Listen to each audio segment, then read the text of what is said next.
Welcome back to mga Lods, no? Welcome sa ating vlog, no? Welcome to Urban Ray TV. Lahat po nanonood ngayon ay yayaman. Lahat po ng manood ngayon ay magkaroon ng magandang buhay. Good morning po sa inyong lahat. Welcome sa panibagong vlog natin. Ngayong araw na to, pupunta po tayo ngayon sa bahay ng aking bayaw. Okay, may ibibigay daw siya na mga manok, no? Native na manok. Manok Tagalog.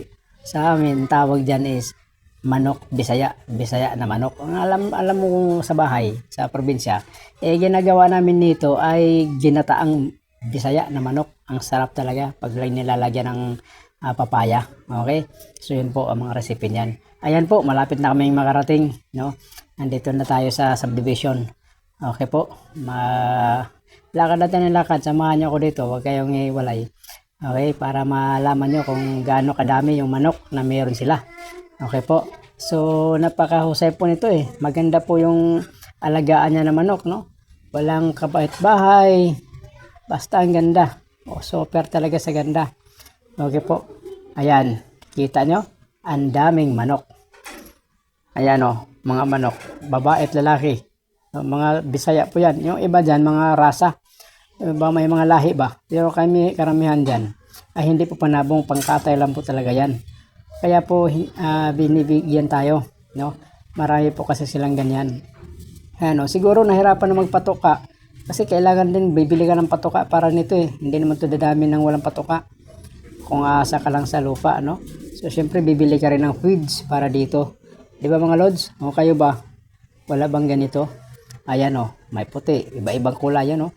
Talisayan ba ang tawag diyan? Yung sarap niyan sa bawan, no? Ayan mga lods, bibigyan tayo na ngayon. So, namili pa tayo ngayon. Ayan, nakukuha na. Yan ang bayo natin. So, ayan na. Nag-umpisa na tayong kumuha ng isa nito. No, actually, dalawang binigay bawat isa sa amin. No? Yan po kasi ang gusto niya ibigay. Okay. So, yun po. Ayan na. Nakakuha na ang aking bayaw. Ayan po. Okay. Sabi niya, bakit malaki? Damihan mo pagkuha. Ano?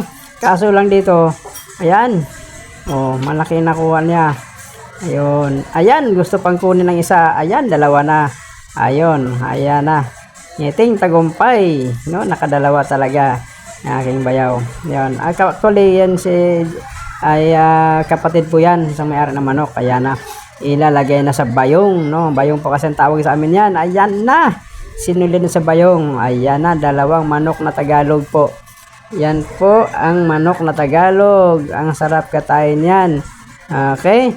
So, blandahan lang po. Ayan na. Nilagyan na sa bayong. Ayan po.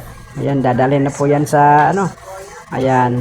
Ayan po, magpapakain po ng feeds. Yung feeds niyan ay binibili din po yan. No? Binibili po ng feeds yan. Ayan, para makahinga po yung manok. Makahinga. Ayan o. Ayan, pauwi na kami yan. No? Pauwi na kami yan mga lods. So, ayan na nga. Pauwi na kami kasi nakakuha na kami na nagdalaw-dalawa. O, maghintay na lang po kami ng tricycle dito para makauwi na. Kasi kanina pa po kami, galing birthday yan. Ngayon po, pauwi na, no? Actually, yung subdivision nito, napakaganda. Pero hindi po kami dito nakatira, no? Yung bayaw ko, hindi po dito nakatira sa iba po. Pero dito lang po sila nag-alaga ng manok sa likuran siguro ng bakod nito. Ayan po. Ang tagal po ng tricycle dito. Ito po subdivision na to, no? Ay, lakad na po ng lakad. Ano, ganun talaga ang buhay. Kaya nangailangan ka eh. Okay? So, lakad po ng lakad lang yan. Papunta po yan hanggat sa may tricycle na tayo maabutan. Okay? So, huwag nyo kaming iwan ha. Yan. Tatawid na tayo sa tulay. May mga bit-bit na manok. Okay po. Ayan po. Ayan na. So, malapit ang tricycle dito. Ang kunting kimbot na lang. May mga tricycle na dumadaan. Pabalik. Yan. Pwede na tayo makasakay yan. Okay? So, hintay-hintay lang talaga tayo hanggang sa magkaroon tayo ng tricycle na dumaan at makasakay na tayo pa uwi. Okay po, ganun talagang buhay. Minsan, masarap maghintay. 'Di ba? Ayan, mga hams natin. Okay? Ayan, hams na po yan. Oy, si Lutso pala to. Lutso yan, 'di ba? Oh, ayan, si Lutso. 'Di ba? Ang ganda ng pagkakuha ng video kasi hindi pa nga professional kumuha ng video. So, kaya ganun. Yan, ang dami pala namin ngayon. Alam mo kung bakit? Kasi po, dumaan kami sa birthday. Tapos, naimbitahan na bigyan na kami ng manok. Kaya marami kami ngayon. Actually, magpinsan lang to. Ay, masyal. Banding na rin. No, kasi karami, sabi ko nga kanina, pag di nakita-kita, minsan, di magkakilala.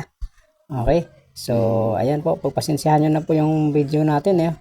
Wala po kasi tayong maraming gamit pa na pang video. Stabilizer, wala tayong ganun.